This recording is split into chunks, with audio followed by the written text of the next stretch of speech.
तो आज के हम वीडियो में कॉन्ट्रैक्ट अकाउंट का क्वेश्चन नंबर 35 कर रहे हैं। लास्ट वीडियो में हमने क्वेश्चन नंबर 6 किया था जो कि थोड़ा डिफरेंट था एडिशनल इन्फॉर्मेशन के साथ, तो वो हमने किया था। ठीक है, यहाँ पे डिफरेंट ये क्यों है, क्योंकि क्वेश्चन में बोला है हमें प्रिपेयर करना है, कॉन्ट्रैक्ट अकाउंट बनाना ही है, प्रॉफिट एंड लॉस अकाउंट भी बनाना है, उसके साथ बैलेंस शीट भी बनानी है, और यहाँ पे फिर से एडिशनल इन्फॉर्मेशन दे रखी है। ठीक है, तो हम कैसे करेंगे? तो सबसे पहले हम क्वेश्चन रीड आउट कर लेंगे। यहाँ पे मैंने पहले से ही contract account, profit and loss account और बैलेंस शीट तैयार रखी है। ठीक है, तो ये तीनों हम बना देंगे ताकि हम साथ साथ में क्वेश्चन के साथ साथ करते जाएं। उसके बाद हम यहाँ पे क्वेश्चन पढ़ लेते हैं। सबसे पहले यहाँ पे इक्विटी शेयर, प्रेफरेंस शेयर ये सब दे रखे हैं। ठीक है, cash received from contract 5 lakh दे रखा है। 80% ऑफ वर्क सर्टिफाइड, तो हम डिवाइड बाय करते हैं, जैसे निकालते हैं। उसके बाद है कॉन्ट्रैक्ट अकाउंट्स के लिए ये इंफॉर्मेशन दे रखी है। उसके बाद मेन है ये वाला, the work on contract commenced 1/1/2012, the contract price was 9,37,500। ठीक है, out of machinery and materials signed on site a machine costing 10,000 and material of rupees ये वर डिस्ट्रॉयड बाय एक्सीडेंट 1/1/2012। तो मशीन डिस्ट्रॉय हुई है इतनी, यहाँ पे मशीनरी इतनी डिस्ट्रॉय हुई है एंड मटेरियल इतने रुपीज़ का डिस्ट्रॉय हुआ है। ठीक है, द इंश्योरेंस कंपनी एडमिट कर रही है 7,000 वो लॉस पे करेगी। ठीक है, उसके बाद है 31/12 machine costing 20,000 was return to store, इतना रिटर्न आया। ठीक है, क्रेडिट साइड में लिखेंगे stock material amounted 3600 at site, material जो हम साइड पे लिखते हैं वो 3600 है। The cost of work certified uncertified work was 77,000, तो ये तो डायरेक्टली लिख देनी amount uncertified work. Wages outstanding 7,000 outstanding है, वेजिस में प्लस करना है 7,000। प्रिपेड एक्सपेंसेस 2,000, मतलब ये प्रिपेड कर दिए हैं, पहले से हमने प्रिपेड कर दिए हैं, तो ये माइनस करेंगे। ठीक है, डेप ऑन मशीनरी 15% गिनना है, लैंड एंड बिल्डिंग पे 10% ऑन कॉस्ट पे गिनना है। ठीक है, तो हम स्टार्ट करते हैं हमारा सम। तो इक्विटी शेयर कैपिटल दे रखा है सबसे पहले 1,50,000 और प्रेफरेंस शेयर दे रखा है 1 लाख। तो ये दोनों हम अमाउंट कहाँ पे लिखेंगे? तो बैलेंस शीट में। ठीक है, तो हम इसको बैलेंस शीट में लिख देंगे पहले। Equity share capital 1,50,000, preference share capital 1 lakh. Creditors and debtors दे रखे हैं 30,000 55,000, तो ये हमारा डेबिट साइड होगा, ये वाला हमारा क्रेडिट साइड। तो जो क्रेडिट में होता है वो क्रेडिटर्स, जो डेबिट में होता है वो डेटर्स। ठीक है, तो हम क्रेडिटर्स यहाँ पे लिख देंगे 55,000, डेटर्स 30,000।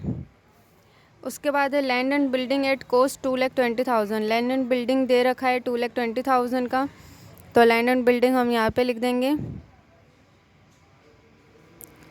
2,20,000, बिकॉज यहाँ हमने पीछे पढ़ा था इसमें डेप भी था। ठीक है, कैश एंड बैंक 25,000, तो हम यहाँ पे लिख लेते हैं कैश एंड बैंक 25,000।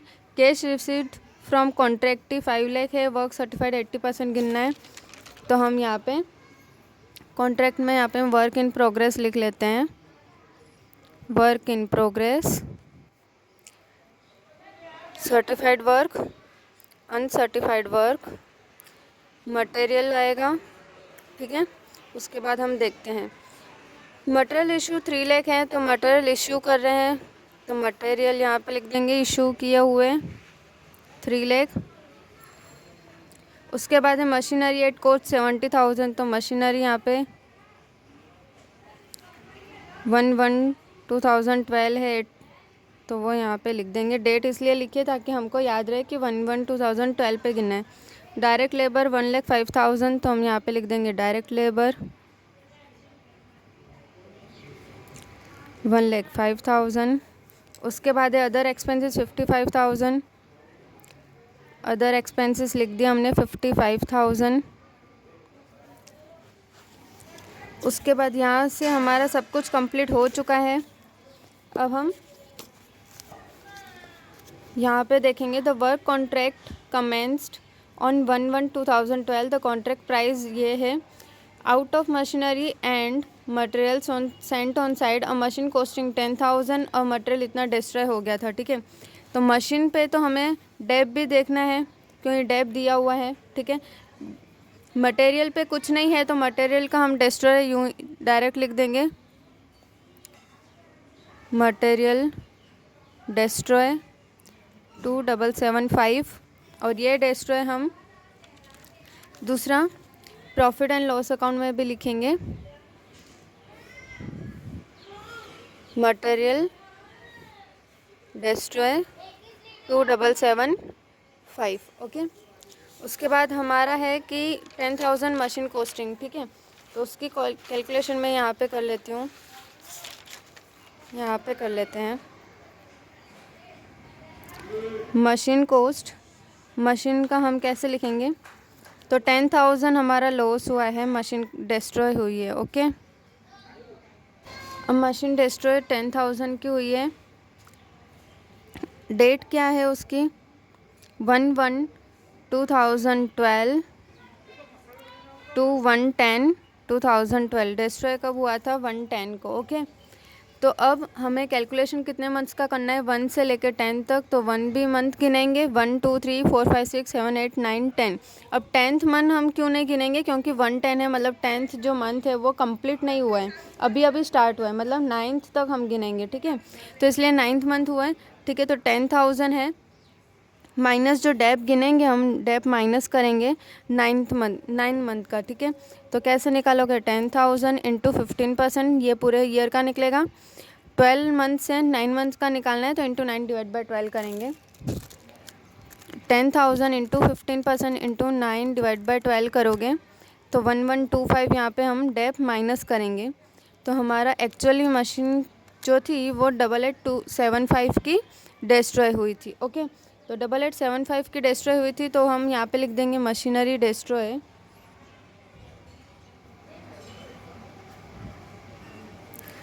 8875।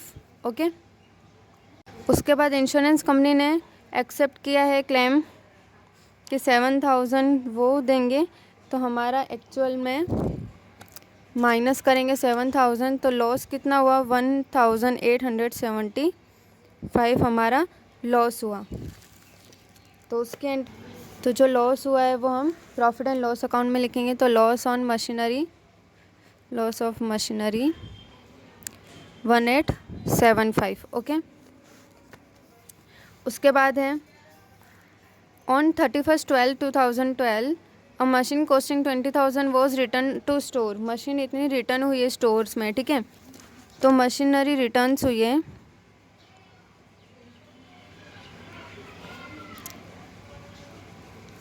20,000 की मशीन रिटर्न हुई है। ठीक है, बट मशीनरी पे तो डेप्रिसिएशन हमें गिनना है। ठीक है, तो कॉन्ट्रैक्ट कमेंस कब हुआ था, स्टार्ट कब हुआ है, 1/1 को। ठीक है, और मशीनरी की वैल्यू यहाँ पे, मशीनरी रिटर्न कब हुई है, 31/12, तो हम डेप कितना गिनेंगे, 12 मंथ्स का। ठीक है, तो यहाँ पे 20,000 इंटू 15% करेंगे तो 3,000, मतलब मशीनरी रिटर्न कितनी आई है, 17,000 की। ओके, तो 17,000 हम यहाँ पे लिखेंगे मशीनरी रिटर्न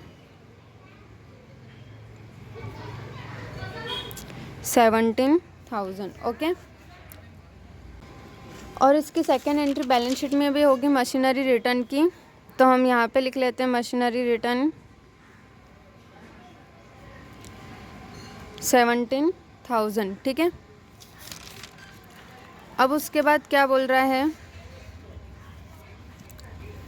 मशीन कॉस्टिंग 20,000 ये हमारा हो गया। Stock material amounted 3600 at site, तो मटेरियल का 3600 है साइट पे, तो हम यहाँ पे लिख देंगे 3600।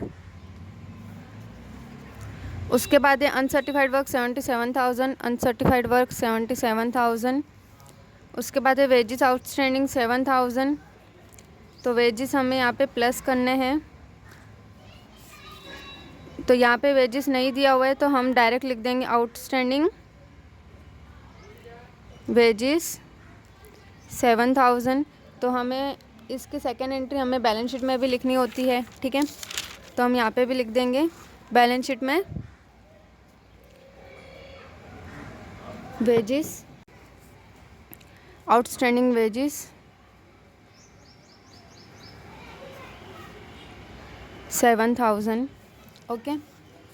उसके बाद है प्रीपेड एक्सपेंसेस 2,000, ये हमने पहले से प्रीपेड कर दिए हैं। तो प्रीपेड एक्सपेंसेस, आउटस्टैंडिंग वेजेस हमने यहाँ पे अदर एक्सपेंसेस में से हमें 55,000 है, तो प्रीपेड हमने पहले ही कर दिया है तो माइनस करना पड़ेगा। तो यहाँ पे मैंने बाहर लिख दिया था। तो 55,000 में से प्रीपेड माइनस करोगे 2,000 है, तो 53,000 यहाँ पे हमारा आएगा, ओके।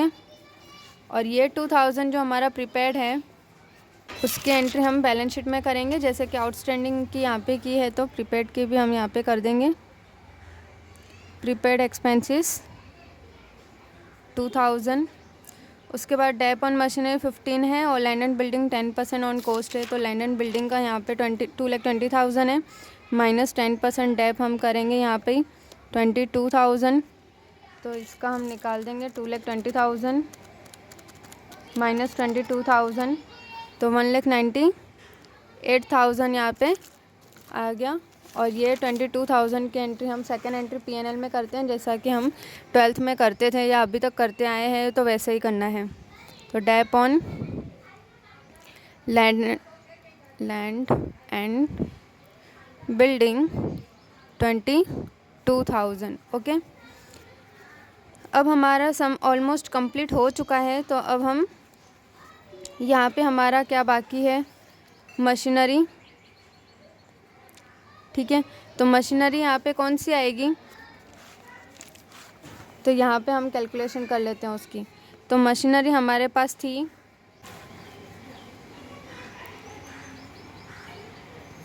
तो मशीनरी की कॉस्ट हमारे पास थी 70,000, okay. Machinery on 1/1/2012 at cost 70,000, machinery की कॉस्ट थी 70,000, जो कि हम यहाँ पे भी लिखते हैं, ठीक है। और यहाँ पे कौन सी लिखते हैं, आपको पता है कि जो हम डेप माइनस करके लिखते हैं, ठीक है।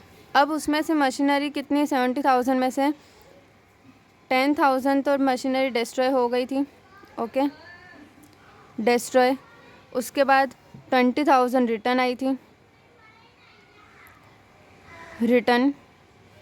तो बच्ची कितनी, 40,000। तो 40,000 मशीनरी का हम डेप गिनेंगे, डेप माइनस करेंगे 15% डेप 40,000 का इंटू 15%, 6,000 पूरे ईयर का ही गिनेंगे, 34,000। तो 34,000 मशीनरी ऑन साइट है, ओके। तो 34,000 हम यहाँ पे लिखेंगे। उसके बाद वर्क सर्टिफाइड हमारा यहाँ पे बाकी है। तो वर्क सर्टिफाइड तो 80% दे रखा है 5 लाख का, तो ये तो हमने बहुत बार कर लिया, तो अभी इस नोट्स में मैं नहीं लिखती हूँ। 5 लाख डिवाइड बाय हम क्या करेंगे 80%, तो 6,25,000, तो 6,25,000 वो आ जाएगा, ठीक है। तो अब हम इसको प्लस करना है। तो सबसे पहले वर्क इन प्रोग्रेस में प्लस कर लेते हैं 6,25,000 प्लस 77,000 प्लस 3,600 प्लस 34,000, तो 739,600 प्लस करेंगे मटेरियल डिस्ट्रॉय हुआ है 2,775 प्लस 8,875 प्लस 17,000, तो 768,250 768,250 ये हमारा टोटल आ गया। तो अब इसमें से माइनस करेंगे 3 lakh minus 70,000 minus 105,000 minus 53,000 minus 7,000, तो 233,250। तो हमारा प्रॉफिट आ गया ये वाला। अब प्रॉफिट हम 2 टाइप से लिखेंगे, P&L एंड रिजर्व प्रॉफिट। क्यों, क्योंकि यहाँ पे क्वेश्चन में लिखा हुआ है calculate profit on cash basis. Okay, तो ये यहाँ पे लास्ट में क्वेश्चन पे भी ध्यान देना, कैश बेसिस पे लिखा हुआ है प्रॉफिट ऑन कैश बेसिस, मतलब हमें वैसे ही लिखना है 2/3 करके। भले यहाँ पे 2/3 करके नहीं दिया हुआ है कि 2/3 करके लिखो क्वेश्चन में, बट फॉर्मूला वही लगेगी। अगर नहीं दिया हुआ है और कैश बेसिस ओनली लिखा है तो 2/3 ही हमें करना है, ठीक है। तो हम कैसे करते हैं, तो profit into 2/3 into cash received divide by work certified work, ठीक है। तो 233,250। अब इस समय मैं आपको थोड़ा वो वाला अलग तरीके से निकालना बताती हूँ, ठीक है। तो वो वाला हम कैसे निकालेंगे, तो मैं यहाँ पे आपको प्रॉफिट इंटू 2/3 इंटू जो भी यहाँ पे वर्क सर्टिफाइड दिया है उतना % दबा देना। ओके, यहाँ पे 80% दिया है तो उतना 80% आप दबा देना। तो प्रॉफिट कितना है, 233,250 इंटू 2/3 इंटू 80%। तो इंटू 2/3 करेंगे इंटू 80% करेंगे तो 124400, और इसे माइनस करेंगे 233,250, तो हमारा रिज़र्व प्रॉफिट आ जाएगा 108850। अब जो हमारा पीएनएल में है ये प्रॉफिट होता है, पीएनएल में ट्रांसफ़र होता है, तो हम पीएनएल में ट्रांसफ़र कर देंगे प्रॉफिट 124400। अब इसको टोटल करेंगे,